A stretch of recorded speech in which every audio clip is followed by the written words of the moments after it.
When most people think of death, they imagine it as a final line, a dark curtain behind which nothing stirs and from which nothing returns. Yet, in my explorations of dreams and the shadowed corridors of the unconscious, I have found it to be otherwise. Death is not an ending but a crossing. It is a threshold into another layer of existence. And the dead, far from being silent, often remain engaged with the living psyche. The difficulty lies in their manner of speech. They do not speak in the language of waking thought, but in the language of images, archetypes, and hidden forces that move beneath awareness. For this reason, the most disturbing ways the departed reach us rarely match the crude expectations of ghosts or knocking sounds in the night.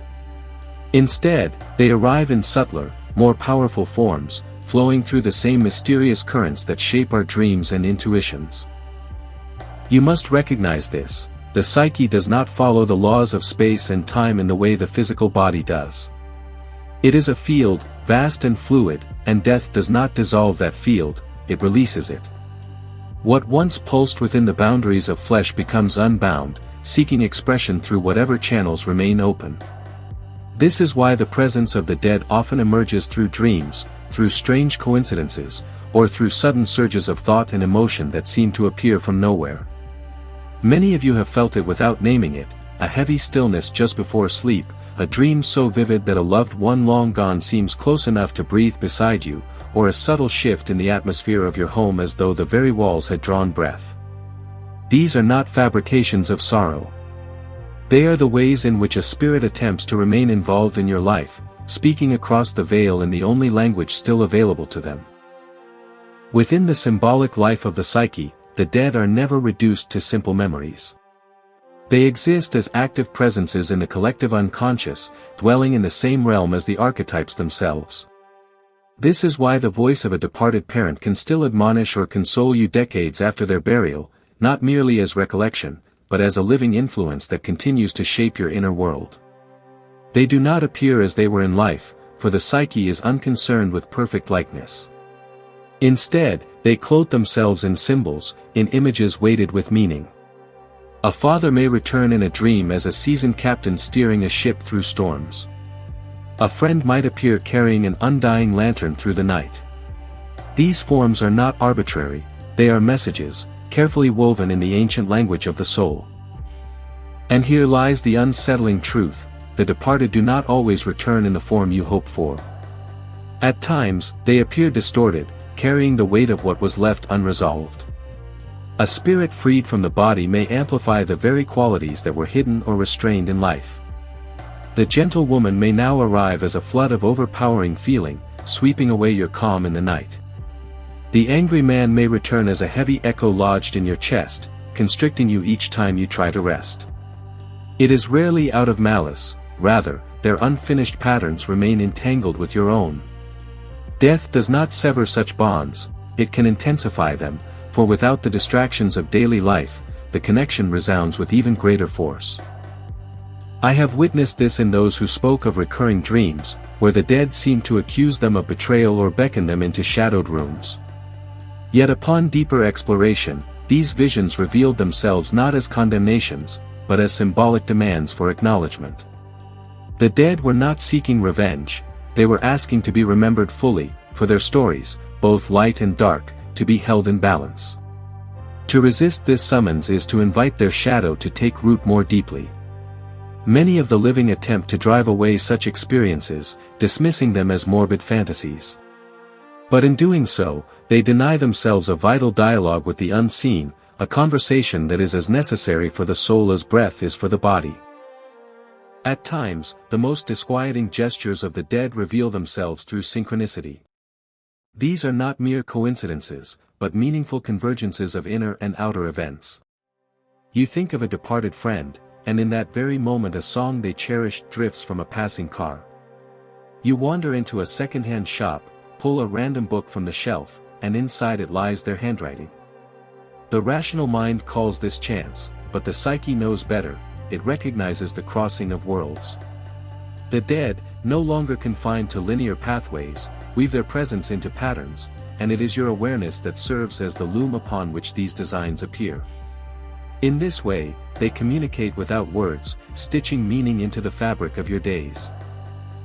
Yet perhaps the most unsettling truth is this: the dead sometimes live on within us, not through crude possession, but through subtle influence. A deceased relative's unfinished desires may take root in your choices, steering you toward relationships, careers, or even failures that echo their own unresolved lives. This is why we must learn to discern what truly belongs to us, and what belongs to them. To ignore this is to mistake their longing for our own, to unknowingly carry out a destiny that is not ours, but theirs, seeking completion through the steps of our lives. Such inheritances can be blessings, bringing forth hidden strength and wisdom, but they can also become chains, binding us to cycles that should have ended long ago.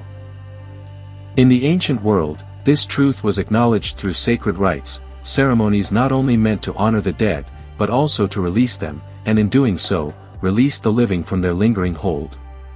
In our modern age, having abandoned such inner rituals, many spirits remain suspended within the psychic field. Their nearness is felt as sudden anxiety, inexplicable impulses, or abrupt changes of mood that seem to rise without cause. When such moments arrive, do not be so quick to dismiss them. Instead, sit with the experience. Ask yourself, who among the unseen may be near, and what is it they are trying to express? This is not superstition, but a kind of hygiene for the soul, an act of care for the ongoing dialogue between the living and the departed. The unsettling gestures of the dead are, in truth, mirrors, reflecting both their unfinished journey and our own. To encounter them is to be reminded that death is not a wall but a veil, and that the psyche moves freely through it. If you have the courage to meet them where they appear, in dreams, in symbols, in the strange alignments of daily life, you may discover that what truly unsettles you is not their presence, but the awakening of truths you have long avoided. One of the most mysterious acts of the dead is their ability to bend time. When a soul leaves the body, it also steps outside the rigid rhythm we call chronological time. The departed do not arrive according to calendars or clocks, they appear according to necessity of the psyche. You may feel their nearness not on the anniversary of their passing, but at the moment you are about to repeat a mistake they once made, or as you approach something in life that once undid them. In those moments, their presence is sudden and undeniable, entering your dreams, or sending a chill through an ordinary task, washing dishes, waiting at a traffic light, pausing in thought. It is as though they reach out to steady the wheel before it turns astray. This collapse of time unsettles us because it dissolves the boundary between past and present. You thought the past was gone, yet it intrudes, alive and urgent. It reveals that your life is not a solitary line moving forward, but a woven web of ancestral, collective, and unseen threads. Death does not sever these lines, it renders them fluid. Many resist this truth, for it shatters the illusion of separateness. Yet to embrace it is to awaken to the hidden patterns that guide you. The third and perhaps most intimate act of the departed is their entrance into our inner imagery. When you dream of the dead, you are not merely dreaming about them, you are dreaming with them. They step into the dream not as figures in a play directed by your mind, but as co-authors of the symbolic event. This is why such dreams feel heavier, stranger, infused with a density unlike ordinary dreams. The atmosphere thickens, the light shifts, and every gesture carries a meaning that transcends explanation, yet is felt with the whole body. But spirits do not always use this doorway to comfort. At times, they press into our dreams to force confrontation with truths we resist. A woman may see her deceased husband walking silently through their home, his gaze filled with disapproval. She wakes trembling, yet the dream reveals not condemnation of her grief, but a reminder of how she has allowed others to trespass into spaces once sacred between them. Dreams of this kind are not idle illusions, they are psychic interventions. In dreams, the dead are unbound by courtesy or social masks. They speak in the raw language of symbol and instinct. That is why their presence can feel more immediate, more real, than waking reality itself. For those unprepared, this merging of worlds can be terrifying, for it erases the boundary between inner life and outer, between imagination and what we call the supernatural. In truth, Such a line never existed, there is only the psyche, and within it both realms reside. A fourth unsettling act of the dead is their ability to borrow the living. Not in the crude sense of horror tales about possession, but in the subtler, more pervasive way of slipping into a mood, a phrase, a posture, or a conviction that is not your own. It happens most readily with those to whom you were once deeply connected, though it can also occur across generations, where ancestral ties leave you open to a spirit you never personally knew. Suddenly you may find yourself speaking words foreign to your tongue, standing with a gesture that does not belong to your body, or feeling a certainty that seems to rise from nowhere. Then, just as suddenly, it vanishes, leaving you unsettled because, if only for a moment, you know something other than yourself has moved through you. In certain cultures, this is honored as a form of mediumship. In ours, it is often dismissed as imagination, or feared as pathology. Yet from a Jungian view, these experiences reveal not intrusion but permeability, the fluid nature of the psyche itself. Archetypes are not fixed forms, they are living patterns inhabited by countless presences. A spirit can align itself with an archetype in your unconscious and speak through it. And unless you learn to discern these movements, you may end up living out thoughts, emotions, and actions that are not wholly your own. And then comes the fifth, and most unsettling, movement of the spirit, when the dead begin to shape your fate itself. This is no longer about fleeting moods or passing impressions, but about the great currents of your life being pulled by bonds you do not see. You believe you are freely choosing a partner, yet you are replaying the unresolved marriage of one who came before. You believe you are leaving a place to find freedom, yet in truth you are tracing the path of their exile step by step. When this occurs, the longing of the spirit for resolution can overshadow your own destiny, until their unfinished story eclipses yours. Unless you awaken to the fact that you are carrying not only your life but theirs, the pattern continues to tighten its grip, generation after generation. This is why the ancients practiced rites of release, not merely to honor the departed, but to set both the living and the dead free. For without such recognition, the bond remains a knot, binding both sides in restless repetition. Yet when the story is finally spoken in truth, when the shadow they left is acknowledged and given its place, then the knot loosens. Only then does the tie transform, from burden into blessing. So I tell you this, if the dead have drawn close, if they have touched your dreams, bent the rhythm of your days, borrowed your voice, or steered your choices in ways you cannot explain, do not run from it. Sit at the table they set for you in the silence of night. Ask the questions they have long been waiting for. For in that exchange, unsettling though it may be, you will discover that their presence was never meant to frighten you, but to guide you back to the part of your own soul you had abandoned. And understand this, when we speak of the dead shaping your fate, it is not about some arbitrary interference from a restless realm. It is about an intimate psychic reality, where their unfinished life flows like an underground river through your own. This is not mere metaphor, it is an observable pattern, woven into dreams, synchronicities, and the quiet compulsions that bend your choices without your conscious consent. To live with the presence of the dead is not to dwell in morbidity, but to enter more deeply into life. For when you acknowledge their nearness, you begin to see that death does not end relationship, it transforms it. The unsettling things spirits do after death are not punishments, but invitations, to remember, to listen, to integrate what has been left unfinished. If you can bear their strangeness without turning away, you will find that they no longer haunt you as shadows. They become companions, sometimes stern, sometimes tender, guiding you toward a life more whole than the one you would have lived alone. To speak of the dead is to speak of life itself.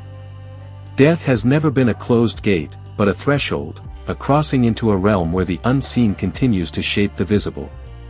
The presence of the departed is not an illusion or superstition. It is a living reality, unfolding in dreams, in sudden emotions, in uncanny repetitions of fate, and in the silent weight of stories left unfinished. The unsettling things that spirits do after death are, in truth, the psyche's way of reminding us that nothing in the human soul is ever lost. We are trained to think of ourselves as separate, isolated individuals moving forward in time. Yet the dead remind us that we are threads in a far greater tapestry. Their lives, their struggles, their unspoken words run like hidden rivers through our own. When the dead draw near, when their moods wash over us, when their images enter our dreams, when their unfinished desires echo in our choices, it is not to frighten us, but to call us into deeper awareness. They are saying, do not forget. What was left undone must still be given a place. To ignore these presences is to repeat their burdens blindly. To face them is to transform those burdens into blessings. Every culture once knew this. Rituals for the dead were not about clinging to the past, but about freeing both the departed and the living from entanglement. In abandoning such rites, we have left many spirits restless, and we have left ourselves restless too.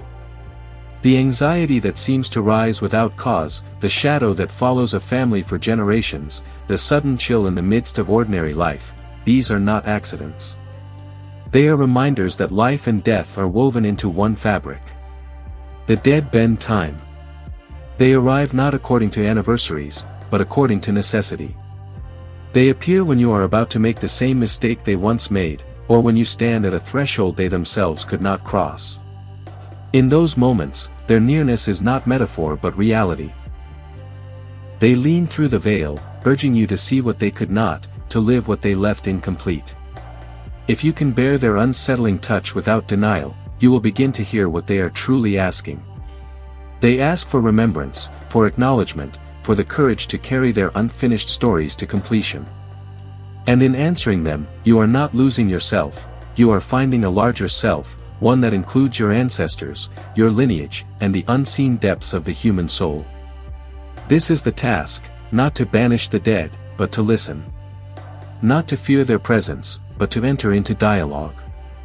For in doing so, you will discover that their nearness is not a curse, but a gift. The spirits who unsettle you are the same ones who guide you. Their shadows, once faced, become the light that reveals your path. And in that light, the border between life and death dissolves, leaving only the eternal movement of souls seeking wholeness.